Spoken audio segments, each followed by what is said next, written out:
लोग आजकल multiple relationship में जा रहे हैं, शादी से पहले भी, शादी के बाद भी।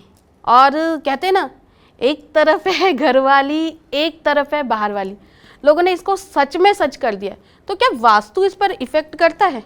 जी बिल्कुल। एक एंट्रेंस होती है E6 एंट्रेंस, जो कि सत्या देवता की एंट्रेंस होती है। ये एंट्रेंस मैंने कई घरों में पाया है कि जहाँ ये एंट्रेंस खुली होती है, डिवोर्स के केसेस बढ़ जाते हैं। और divorce due to the same reason, जो रीज़न आपने पॉइंट आउट किया, इस रीज़न की वजह से डिवोर्स बढ़ जाता है। लोग एक दूसरे के प्रति कंपैशनेट नहीं होते हैं ऐसे घरों में, स्पेशली हस्बैंड एंड वाइफ। तो E6 की एंट्रेंस एक प्रॉब्लम होती है। उसके बाद हम लोग ना थोड़ा सा रूट कॉज एनालिसिस करते हैं कि आखिर प्रॉब्लम हो क्यों रही है। ये एक तरफ घर वाली, दूसरी तरफ बाहर वाली की प्रॉब्लम हो क्यों रही है। आजकल हस्बैंड वाइफ न्यूक्लियर फैमिली में रहते हैं और दोनों वर्किंग होते हैं, दोनों को एक दूसरे के लिए टाइम नहीं होता है।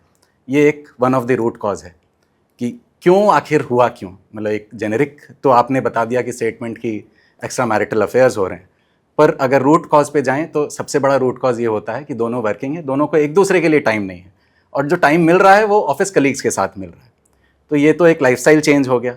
पर वास्तु के पर्सपेक्टिव से अगर देखा जाए, साउथ ईस्ट के डायरेक्शन में अगर कपल्स का बेडरूम होता है तो एक तो एंगर इश्यूज आते हैं दोनों के बीच में, और दूसरी चीज़ क्या होती है कि ये फायर डायरेक्शन में होने की वजह से दोनों को इतना स्पार्क रहता है, अपने करियर का इतना स्पार्क रहता है, नई चीज़ों को करने का इतना स्पार्क रहता है कि हस्बैंड वाइफ को एक दूसरे के साथ टाइम नहीं मिलता है।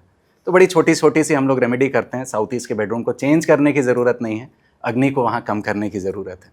तो वो हम लोग करने के लिए छोटी छोटी रेमेडीज़ करते हैं, जिसको हम लोग डिस्कस भी करेंगे आगे।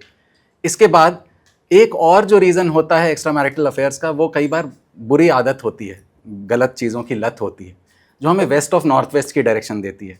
शराब की लत, सिगरेट की लत, ये जो लत होती है, ये शायद हस्बैंड को हो, वाइफ को ना पसंद हो, वाइफ को हो, हस्बैंड को ना पसंद हो। तो ये नापसंद की चीज़ जो है, ये एक रूट कॉज हो जाता है। तो इसको हम वेस्ट ऑफ नॉर्थ वेस्ट की डायरेक्शन में देखते हैं कि वहाँ क्या प्लेस्ड है, क्या नहीं प्लेस्ड है। और इन लतों को छुड़ाने के लिए भी हमारे पास उपाय हैं। हम again south of south west की डायरेक्शन, जो डिस्पोजल की डायरेक्शन है, उस डायरेक्शन को यूज़ करते हैं। भृंगराज देवता के एनर्जीज़ को यूज़ करते हैं ताकि हम इन लतों को छुड़ा सकें, हम जो भी ये बुरी आदत है उसको हम छुड़ा सकें। तो रूट कॉज आइडेंटिफाई करना है। अब आपने बताया इतने सारे डायरेक्शंस मैंने बता दिए, पर इतने सारे डायरेक्शंस इंपॉर्टेंट किस लिए हैं कि जब हम नेल के हेड पे हैमर चलाएंगे तो इफेक्ट हमें अगले दिन से मिलेगा। तो इम्पॉर्टेंट ये है कि हम बिल्कुल एग्जैक्ट डायरेक्शन में एग्जैक्ट रेमेडी करें, एग्जैक्ट देवता एनर्जी फील्ड पे, एग्जैक्ट मतलब जो हम कहते हैं कि कांटी के हमें हेड पे ही हैमर चलाना है, नेल के हेड पे हम हैमर चलाएंगे, अगले दिन से इफेक्ट मिलता है। एक्चुअली मैंने रिलेशनशिप में एक चीज़ और देख रही हूँ, ट्रस्ट इशू बहुत होता है जी। हस्बैंड वाइफ एक दूसरे पर बिलीव नहीं कर पाते। यस। ऐसा क्यों हो रहा है? वास्तु की वजह से हो रहा है क्या ऐसा? देखिए, लाइफस्टाइल चेंजेस है, पर उन लाइफस्टाइल चेंजेस को हम कोरिलेट करते हैं वास्तु के एनर्जी फील्ड से। तो साउथ वेस्ट की एनर्जी फील्ड जो है वो रिलेशनशिप को स्ट्रेंथन करती है।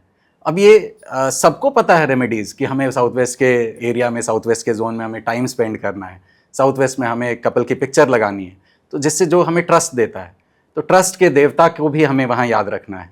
तो इस तरह से हम कई रेमेडीज़ कर सकते हैं।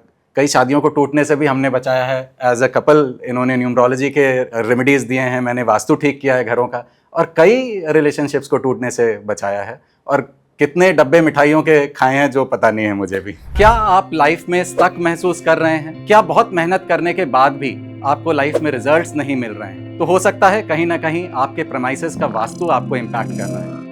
नमस्कार, मैं हूं साकार मोहता, आपका वास्तु कंसल्टेंट एंड कोच। मैं आप लोगों के लिए लेके आया हूं एक प्रोफेशनल वास्तु कोर्स, जिसमें हम सीखेंगे 5 तत्वों को, 45 देवताओं को और 16 दिशाओं को अपने घरों में, अपने ऑफिसेज में कैसे बैलेंस करना है। तो इस प्रोफेशनल वास्तु कोर्स को करके आप ना सिर्फ अपने लाइव्स को एनहांस कर सकते हैं, बल्कि एक प्रोफेशनल कंसल्टेंट बन के आप लाखों लोगों को हेल्प कर सकते हैं और नेम, फेम एंड सक्सेस कमा सकते हैं। तो देर किस बात की, अभी कॉल करें और रजिस्टर करें मेरे प्रोफेशनल सक्सेस वास्तु कोर्स को।